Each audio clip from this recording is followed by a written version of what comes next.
nice rhetorical statement. It ignores the reality that the President has already, in partnership with his G8 counterparts, established a very aggressive pathway in the coming year that will lay the foundation for successful negotiation by the end of 2009. In his September 29th speech that he gave to the leaders representatives of the major economies, the President was quite forthright that if we don't do the hard work in 2008, you don't get a good agreement at the end of 2009. And so it is critical that this administration, in partnership with our Congress, flesh out, put some real flesh on the bones of this Bali arrangement. The easy thing to do would have been just to sit back and leave it to the next administration. The President chose not to do that. Instead, building on the success of initiatives like today's energy bill, we have a lot to offer, and we have actually a lot to challenge other countries in terms of what they can offer. Kit Batten of the Center for American Progress, your response to his response. Well, Mr. Connaughton is referring to the major emitters or major economies series of meetings this year that the President has sponsored and is moving forward. This is a different track than the Bali negotiations. This is a track of negotiations that involves economies in the world that are major emitting economies. And this track of negotiations focuses solely on voluntary emission reductions.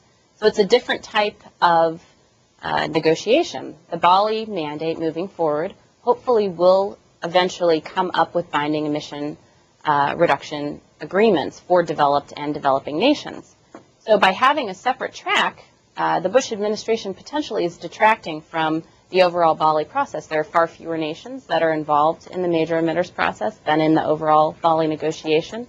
So whether or not progress is made in terms of actual binding emission reduction agreements over the next year within the major emitters process, I don't see that as an outcome, but we do hope to see that as an outcome over the next 2 years in the Bali negotiations, or the following Bali negotiations, moving towards Copenhagen in 2009. Our last call for Kit Batten comes from a student on the bus at Burke High School in Omaha, Nebraska. Hi, my name's Elizabeth Hadding, and I'm a senior at Burke High School. My question is, instead of merely focusing on reducing emissions, shouldn't we be also focusing on discovering alternative energy sources that can be implemented globally? Absolutely. Focusing on technology, research, and development for new low-carbon sources of energy is absolutely extremely important. In the report that we mentioned that the Center for American Progress has authored, that's one of the major focuses of this report, making sure that we are more than doubling, at least in this country, federal commitment to research and development for low-carbon energy technology development. Kit Batten of the Center for American Progress, thank you very much for being on the program. Thank you for having me. For the last half hour of the program,